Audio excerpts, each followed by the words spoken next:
거의 모든 것의 역사.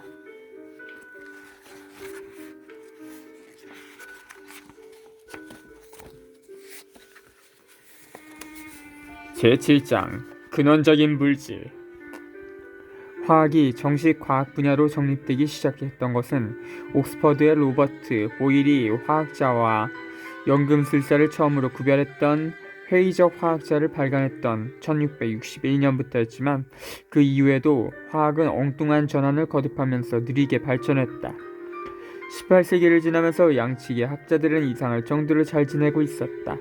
광물학에 대한 지하의 물리학이라는 놀라운 저술을 남겼던 독일의 요한 베허조차도 적당한 물질을 찾아내기만 하면 자신을 투명인간으로 만들 수 있다고 믿었다. 초기의 화학이 이상하고 때로는 우연한 발견에 의해서 정립되기 시작했다는 사실을 가장 잘 보여주었던 것은 1675년 독일의 헤니히 브란트의 발견이었다. 무슨 이유 때문인지는 알 수 없지만 브란트는 사람의 소변을 증류하면 금을 얻을 수 있다고 믿었다. 색깔이 비슷하다는 사실도 중요한 이유였던 것 같다. 그는 지하 창고에 50통의 소변을 모아서 몇 달 동안 저장했다. 그는 여러 가지 난해한 과정을 거쳐서 소변을 고약한 반죽으로 만든 후에 다시 반투명한 왁스로 변환시켰다. 물론 금을 얻지는 못했지만 이상하고 흥미로운 일이 일어났다. 시간이 지나면서 그 물질이 빛을 내기 시작했던 것이다. 공기 중에 놓아두면 저절로 불이 붙기도 했다. 불을 담고 있는 이라는 뜻의 그리스어와 라틴어 어원으로부터 유래된 인 포스포리우스 라는 이름이 붙여진 그 물질의 상업적 가치는 매우 높았지만 제조 비용이 너무 비싸서 쓸모가 없었다. 인 39g의 판매 가격은 오늘날의 가치로 환산하면 500달러 정도에 해당하는 6기인으로 금보다 훨씬 비쌌다. 처음에는 군인들로부터 원료를 얻었지만 그렇게 해서는 산업적인 규모의 대량 생산은 불가능했다. 1750년대에 카를 셀레라는 스웨덴의 화학자가 고약한 냄새가 나는 소변을 사용하지 않고도 인을 생성하는 방법을 알아냈다. 오늘날까지도 스웨덴이 성냥 생산의 대국이 될 수 있었던 것은 일찍부터 인에 대한 기술을 개발했기 때문이었다. 셀레는 독특한 사람이기도 했지만 기막힐 정도로 운이 없었던 사람이기도 했다. 첨단 기구를 구입할 수 없을 정도로 가난한 약사였던 그는 염소, 플로린, 망가니즈, 바리움, 몰리브데넘, 텅스탄, 질소, 산소의 8가지 원소를 발견했지만 그 업적을 하나도 인정받지 못했다. 아무도 그의 발견에 관심을 가지지 않거나 독립적으로 같은 연구를 했던 다른 사람이 결과를 발표한 후에 그의 논문이 발표되기도 했다. 그는 암모니아, 글리세린, 탄닌산처럼 유용한 화합물을 발견했고 염소를 표백제로 사용할 수 있다는 사실을 알아낸 최초의 과학자였다. 그의 발견으로 엄청난 부자가 된 사람들도 있었다. 셀레의 유일한 단점은 그가 사용하던 모든 물질을 직접 맛보아야 한다는 고집이었다. 수는 물론이고 자신이 발견했던 사이안산, 청산도 예외가 아니었다. 사이안산은 독성이 매우 강한 물질로 알려졌고 150년 후에 에르빈 슈레딩거가 자신의 유명한 사고 실험에 쓰기도 했던 물질이었다. 제9장 참조. 셀레는 결국 자신의 무분별한 고집에 희생되고 말았다. 1786년에 겨우 43살이었던 그는 실험대 앞에서 죽은 채로 발견됐다. 실험대 위에 있던 수많은 물질들이 모두 그를 죽음에 몰아넣기에 충분한 독약들이었다. 세상이 좀 더 정의로웠고 스웨덴어를 쓰는 사람들이 좀 더 많았더라면 셀레는 세계적인 명성을 얻었을 것이다. 그러나 대부분의 성과는 영어를 사용하는 지역의 몇몇 유명한 사람들의 업적이 되어버렸다. 셀레는 1772년에 산소를 발견했지만 여러가지 놀라울 정도로 복잡한 이유 때문에 그의 논문은 제때 발표되지 못했다. 독립적으로 연구를 하기는 했지만 훨씬 뒤였던 1774년 여름에야 같은 원소를 발견했던 조지프 프리스틀리가 그 공로를 인정받았다. 셀레가 염소 발견의 업적을 인정받지 못했던 일은 더욱 놀라웠다. 아직도 그의 모든 교과서는 엄소를 발견한 사람을 험프리 데이비라고 소개하고 있다. 데이비가 염소를 발견했던 것은 사실이지만 그의 발견은 셀레보다 36년이나 늦었다. 18세기 동안 어려운 과정을 거쳐서 뉴턴과 보일로부터 셸레, 프리스틀리, 헨리, 캐번디시로 발전하기는 했지만 아직도 갈 길은 멀었다. 18세기가 끝날 때까지도 모든 지역의 과학자들은 존재하지도 않는 물질을 찾으려고 애를 썼고 실제로 그런 물질을 발견했다고 믿기도 했다. 프리스틀리의 경우에는 더욱 오랫동안 그랬다. 오염된 공기, 플로지스톤이 제거된 산, 플록스, 물질이 타고 담은 채, 칼스, 금속회, 수륙생물, 그리고 연소의 활성이른 물질이라고 믿었던 플로지스톤과 같은 것이 모두 그런 예였다. 그 이외에도 무생물에게 생명을 불어넣어주는 힘인 엘랑비탈이 어디엔가 존재할 것이라고 믿기도 했다. 누구도 그런 영묘한 존재가 있는 것을 알지는 못했지만 적어도 두 가지 사실은 밝혀냈다고 믿었다. 메리 셸리의 소설 프랑켄슈타인에 나오는 것처럼 사람에게 갑자기 전기를 흘려주면 깨어난다는 사실과 어느 물질에는 존재하지만 다른 물질에는 존재하지 않는 것이 있다는 사실이었다. 그래서 화학은 그런 것을 가진 유기물과 그렇지 않은 무기물을 대상으로 하는 두 분야로 갈라지게 되었다.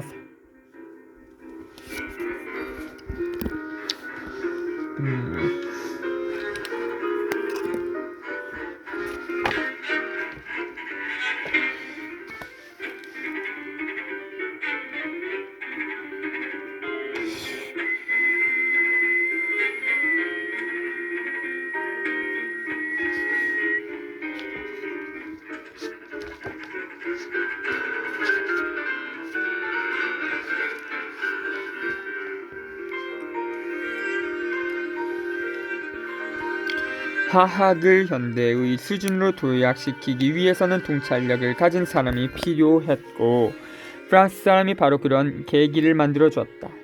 그의 이름은 앙투안 로랑 라부아지에였다. 1743년에 태어난 라부아지에는 낮은 계급의 귀족 출신이었다. 그의 아버지가 돈을 주고 자기를 샀다. 그는 1768년에 사람들이 몹시 싫어했던 페르무 제네랄이라는 징세 청부업 회사의 경영에 참여했다. 정부를 대신해서 세금과 수수료를 징수하는 일을 하는 회사였다. 라부아지에 자신은 어떤 면으로 보더라도 온화하고 공정한 사람이었지만 그의 회사는 전혀 딴판이었다. 부자에게는 세금을 걷지 않고 가난한 사람들에게만 세금을 부과했고 그나마도 원칙이 없었다. 그러나 라부아지에의 입장에서는 그런 회사를 통해서 자신이 가장 좋아하던 과학 연구에 필요한 재원을 얻을 수 있었다. 한창 사업이 번성할 때에 그의 개인 수입은 연간 15만 리브르에 이르렀다. 오늘날의 화폐로 거의 2천만 달러에 이르는 수입이었다. 제가 알기로는 그렇기 때문에 단두대로 갔죠, 이분이. 넉넉한 수입이 보장된 사업을 시작한 3년 후에 그는 상급자의 14살 된 딸과 결혼을 했다. 그 결혼은 진정한 마음과 가슴의 결합이었다. 라부아지의 부인은 예리한 지혜를 가진 여자였고 남편을 도와서 좋은 결과를 얻도록 해줬다. 바쁜 사업과 사교활동에도 불구하고 두 사람은 하루에 5시간 이상 과학 연구를 했다. 이른 아침 2시간과 저녁 3시간을 실험실에서 보냈고 두 사람이 행복한 날이라고 부르던 일요일에는 하루 종일 실험을 했다. 라부아지에는 화약 감독관 일을 하고 밀수꾼을 막기 위해서 파리시 주변의 성을 쌓은 일을 감독했으며 미터법을 제정하는 데에도 참여했고 훗날 원소의 이름을 합의하는 근거가 되었던 화학 명명법을 공동으로 저술하기도 했다. 프랑스 왕리 과학원의 유력한 회원이었던 그는 최면술, 교도소 개혁, 곤충의 호흡, 파리의 수돗물 공급 등 다양한 문제에 대한 상당한 지식과 관심이 필요했다. 전망이 밝은 젊은 과학자가 과학원에 제출했던 새로운 연소 이론에 대해서 라부아지에가 부정적인 의견을 발표했던 1780년에 그는 바로 그런 위치에 있었다. 그 이론은 실제로 틀린 것이었지만 그 사람은 라부아지에를 절대 용서하지 않았다. 그의 이름은 장폴 마라였다. 라부아지에는 유일하게 원소를 발견하는 일에는 성공을 하지 못했다.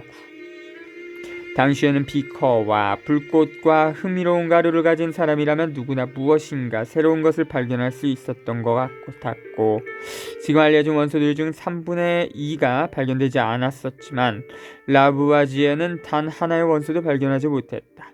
비커가 모자라서 그랬던 것은 분명히 아니었다. 그의 개인 실험실에는 무려 1만 3천 개의 비커가 있었고, 당시의 실험실로는 터무니없을 정도로 훌륭했다. 그리고 그의 훌륭한 기구들은 실제로 아주 유용했다. 몇 년 전에 걸쳐서 그와 라부아지의 부인은 가장 정교한 측정이 필요한 극도로 정확한 실험에 빠져 있었다. 예를 들면 그들은 모든 사람들이 믿었던 것과는 달리 쇠가 녹이 슬면 가벼워지는 것이 아니라 더 무거워진다는 사실을 발견을 했다. 어떻게 그런지는 알 수가 없었지만 녹이 쓰는 물체는 공기에서 어떤 원소를 흡수하는 것이 확실했다. 처리독이 쓰는 현상은 산소가 발견되면서 과학적으로 설명됐다. 그 이전에는 쇠가 녹이 슬면 그 속에 들어있던 플로지스톤이 빠져나가기 때문에 더 가벼워질 것이라고 예상했다. 그 결과는 물질이 사라지는 것이 아니라 변환이 된다는 사실을 처음 밝혀낸 것이었다. 이 책을 태우면 책을 구성하는 물질이 재와 연기로 바뀌게 되지만 우주에 있는 물질의 총량은 언제나 같다. 질량 보존이라고 알려진 그 결과는 혁명적인 것이었다. 그러나 불행하게도 그것은 다른 혁명과 같은 시기에 일어났다. 그것이 바로 프랑스 혁명이었고, 라부아지에는 혁명에서 패배한 쪽에 서 있었다. 그는 사람들이 중후했던 페르무 제네랄을 운영했을 뿐만 아니라 파리를 봉쇄하는 성을 쌓는 일에도 열심히 참여했다. 반란을 일으켰던 시민들이 가장 먼저 공격했던 것이 바로 그가 쌓은 성이었다. 1791년에 국민의회의 지도자가 된 마라는 그런 사실을 놓치지 않고 라부아지에를 공격했고 사형에 처해야 한다고 강력하게 주장했다. 그 후 페르무 제네랄은 곧바로 폐쇄됐다. 얼마 지나지 않아서 마라는 그에게서 구박을 받았던 샬롯트 꼬르데라는 젊은 여자에 의해서 목욕탕에서 살해되어 버렸지만 라부아지에의 목숨을 구하기에는 너무 늦었다. 1793년에 극에 달했던 공포정치가 더욱 극심해졌다. 10월에는 마리 앙뚜아네트가 단두대에서 사라질 예정이었다. 뒤늦게 스코틀랜드로 도망치려 했던 라부아지에 부부도 체포되었다. 5월에 라부아지에는 페르무 제네럴의 동료 31명과 함께 마라의 흉상이 걸려있던 혁명재판소에서 재판을 받았다. 8명은 무죄로 석방됐지만 라부아지에를 비롯한 다른 사람들은 바쁜 프랑스 단두대 처형 장소였던 혁명궁, 오늘날의 콩코드 궁으로 보내졌다. 그 표현이 재밌네요. 바쁜 프랑스 단두대 처형 장소. 라부아지에는 장인이 처형당하는 모습을 본 후에 단두대에 올라가서 사형됐다. 그로부터 석 달도 되지 않은 7월 27일에 프랑스 혁명의 지도자였던 로베스피에르도 같은 장소에서 처형당함으로써 공포정치가 막을 내려버렸다. 그가 처형당하고 100년이 지난 후에 라부아지에의 동상이 파리에 세워졌다. 그 동상은 누군가가 그 모습이 그와 전혀 닮지 않았다는 사실을 지적할 때까지 많은 사람들을 감탄시켰다. 결국 조각가는 자신이 가지고 있던 수학자이며 철학자였던 콩도르스 후자기 초상화를 근거로 동상을 제작했다고 실토했다. 그는 아무도 진실을 모를 것이라고 생각했고 알더라도 상관하지 않을 것이라고 믿었다. 사실 그의 두 번째 짐작이 옳았다. 그로부터 반세기가 지나도록 콩도르세를 닮은 라부아지에 동상은 그 자리에 그대로 남아있었다. 그러나 제2차 세계대전 중에 어느 날 아침에 그 동상은 고철로 누겨져 버렸다.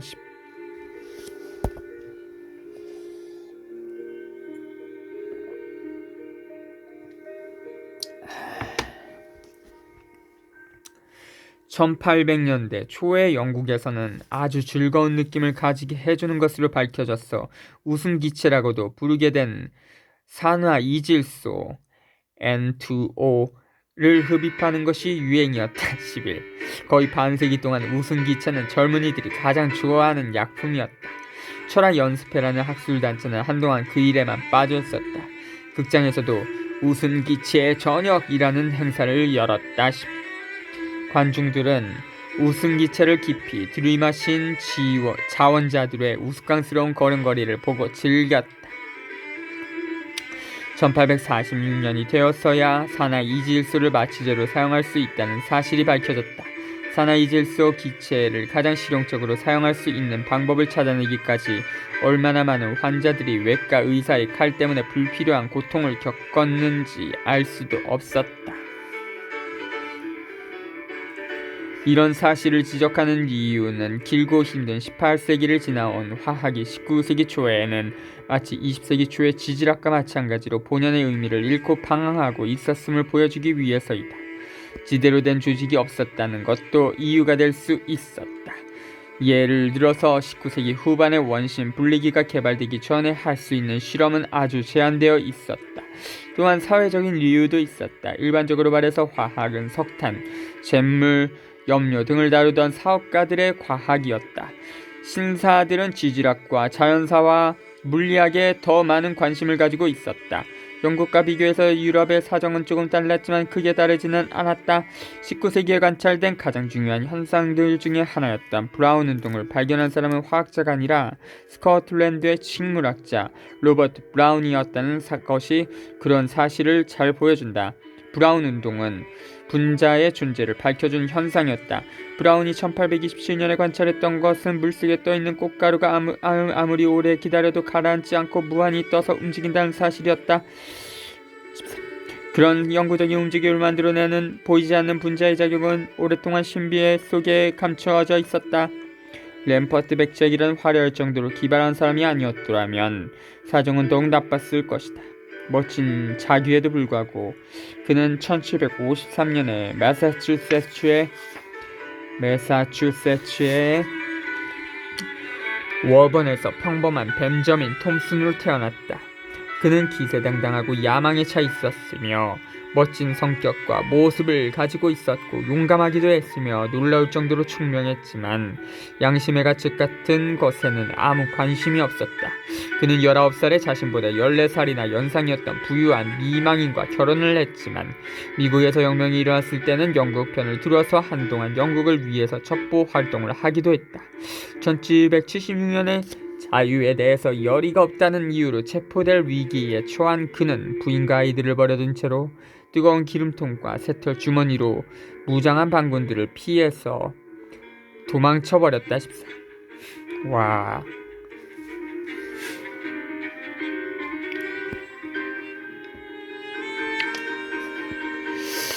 그는 처음에는 영국으로 도망쳤다가 독일로 가서 바이에른 정부의 군사 고문으로 일했다. 관리들에게 좋은 인상을 주었던 그는 1791년에 신성 로마 제국의 럼퍼드 백작이 됐다. 그는 뮌헨에 영국 정원이라는 유명한 공원을 설계해서 건설하기도 했다. 그런 일을 하는 동안에도 그는 진정한 과학 실험을 할 여유를 가질 수 있었다. 그는 연력학 분야의 세계적 권위자가 되었고 유체의 대류와 해류의 순환 원리를 처음으로 규명했다. 그는 커피 메이커, 보온대의 그리고 지금도 사용되는 럼퍼드 난로를 비롯한 몇 가지 유용한 물건을 발명하기도 했다. 프랑스에 체류하고 있던 1805년에는 앙투안 로랑의 미망인이 되었던 라부아지의 부인에게 구원을 해서 결국은 결혼을 했다. 그러나 그 결혼은 실패였고 두 사람은 곧 이혼을 했다. 럼퍼드는 계속 프랑스에서 그의 전처들을 제외한 다른 모든 사람들의 존경을 받으며 살다가 1814년에 그곳에서 사망했다. 그러나 여기에서 그를 소개하는 이유는 영국에 잠깐 동안 머물렀던 1799년에 그가 왕립 연구소를 설립했기 때문이다. 18세기 후반과 19세기 초에 영국에서는 수많은 학술단체들이 설립되고 있었다. 한동안 왕립 연구소는 새로 등장하던 화학을 연구하는 유일한 연구소였다. 연구소가 설립된 직후에 연구소의 화학교수로 임명되었고 저명한 강연자이면서 생산적인 연구자로 명성을 얻게 된 험프리 데이비의 많은 기여가 있었다. 데이비는 취임한 직후부터 포타슘, 쇼듐, 마그네슘, 칼슘, 스트론튬, 알루미늄을 비롯한 원소들을 발견하기 시작했다. 알루미늄을 알루미늄 또는 알루미늄이라고 쓰게 된 이유를 데이비답지 않은 우유부단함 때문이었다. 그는 1808년에 처음 발견한 알루미늄을 알루미늄이라고 불렀다. 어떤 이유에서인지 그는 마음을 바꾸었고 4년 후에는 알루미늄이라고 부르기 시작했다. 미국에서는 그의 의견을 그대로 따랐지만 영국 사람들은 소듐, 칼륨, 스트론튬처럼 이음이라는 의미와 어긋난다는 이유로 새로운 표기법 대신에 알루미늄이라는 표기법을 쓰기 시작했다.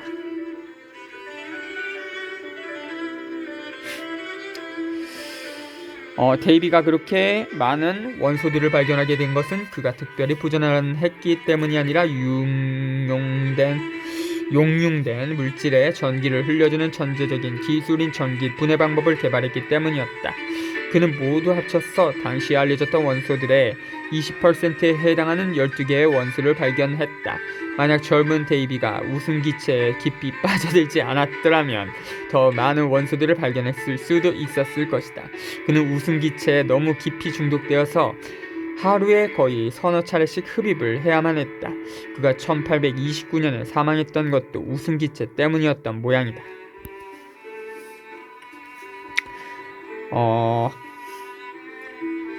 다행히도 다른 곳에서 지정신으로 일을 하던 사람이 있었다.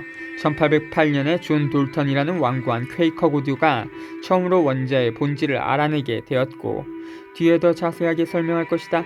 1811년에는 쿠아레쿠아와 케레토백작이었고 로렌초, 롬마노, 아마데우, 칼로, 아보가드로라는 멋진 오페라식 이름을 가진 이탈리아 사람이 아주 중요한 법칙을 발견했다. 같은 압력과 온도에서 같은 부피의 통에 들어있는 기체에는 기체의 종류에 상관없이 같은 수의 분자가 들어있다는 법칙이다. 아보가드로 법칙이라고 알려지게 된 이 법칙은 두 가지 점에서 주목할 필요가 있다. 첫째, 이 법칙은 원자의 크기와 질량을 정확하게 측정할 수 있는 길을 열어줬다. 화학자들은 아보가드로의 수학을 이용해서 결국 원자의 지름이 정말 작은 0.000008cm라는 사실을 밝혀냈다.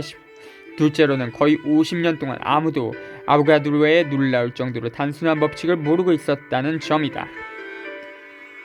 이 법칙 덕분에 아보가드로가 사망하고도 오랜 시월이 흐른 후에 화학 측정의 기본 단위가 된 아보가드로 수가 정립됐다. 아보가드로 수는 수소기체 2.016g 또는 그것과 같은 부피를 가진 다른 기체 속에 들어있는 분자의 수에 해당한다. 그 값은 엄청나게 큰 6.0221367 곱하기 10의 23승이다. 화학을 배우는 학생들은 오래전부터 재미로 그 숫자가 얼마나 큰가를 계산해왔다. 그 숫자는 미국 전체를 14.4km 두께로 덮을 수 있는 팝콘 알갱이의 수, 태평양에 들어있는 물을 컵에 담기 위해서 필요한 컵의 수, 또는 지구 전체를 320km의 두께로 덮을 수 있는 청량음료 캔의 수에 해당한다. 미국의 1페니 동전을 아보가드로 수만큼 모으면 지구상의 모든 사람들이 1조 달러씩을 나누어 가질 수 있게 된다. 정말 큰 숫자이다. 그렇게 된 것은 아보가드로 자신이 매우 소극적이었기 때문이었다. 그는 혼자 일을 했고 동료 과학자들과 교류를 하지도 않았고 논문도 많이 발표하지 않았으며 학술 회의에도 참석하지 않았다. 그러나 사실 당시에는 그가 참석할 만한 회의도 많지 않았고 화학 분야의 학술지도 많지 않았다. 화학의 발전으로 산업혁명이 일어나게 되었지만 화학이 수십 년 동안 체계적인 과학으로 자리 잡지 못했다는 사실은 매우 특이한 일이다. 런던 화학회는 1841년이 되어서야 조직되었고 1848년에야 정기적인 학술지를 발간하기 시작했다. 그때는 이미 지질학회, 지리학회, 동물학회, 원예학회, 박물학자와 식물학자들의 식물, 분류학회와 같은 영국의 학술단체들은 적어도 20년 이상의 역사를 가지고 있었다. 경쟁 상대였던 화학연구소도 미국 화학회가 조직된 다음해였던 1877년에야 만들어졌다. 화학이 조직화되는 것이 너무 느렸기 때문에 아보가드로의 중요한 1811년의 발견이 널리 알려지게 된 것도 1860년의 칼로스에서 최초의 국제화학 학술 대회가 개최된 후부터였다. 과학자들은 오랫동안 고립되어서 연구를 했기 때문에 공통의 관습도 뒤늦게 만들어졌다. 19세기 말까지만 하더라도 H2O2라는 기호가 물을 나타내기도 했고 과산화수소를 나타내기도 했다. H2O는 물이 H2O죠. O2가 아니라. 16. C2H4는 에틸렌을 나타내기도 했지만 습주에서 나오는 기체인 메탄이라고 생각하는 화학자도 있었다. 어느 곳에서나 공통으로 사용되는 분자의 이름도 거의 찾아볼 수 없었다. 화학자들은 또한 황당할 정도로 다양한 기호와 약어들을 사용했고 그 대부분은 스스로 만들어서 자신만의 사용하는 것들이었다. 스웨덴의 J.J. 베르셀리우스가 당시에 꼭 필요했던 일관성 있는 방법을 제안했다. 그리스어나 라틴어의 이름을 근거로 원소로 나타내는 약자를 결정하자는 그의 제안에 따라서 철은 Fe, 라틴어의 Ferrium, 은은 Ag, 라틴어의 Argentium로 결정되었다. 질소, 니트로겐의 N, 산소, 옥시겐의 O, 수소, 하이드로겐의 H처럼 많은 원소 기하들이 영어 이름에서 유래된 것처럼 보이는 것은 영어가 월등한 위치에 있었기 때문이 아니라 라틴어에서 파생된 언어였기 때문이다. 베르셀리우스는 분자를 구성하는 원자의 수를 나타내기 위해서 H2O처럼 위첨제를 쓸 것을 제안했지만 특별한 이유는 없었다. 17.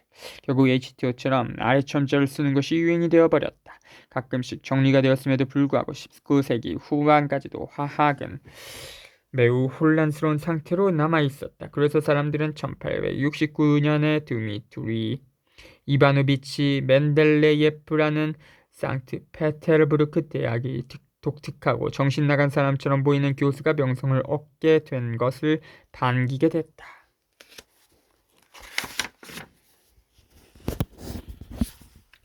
18.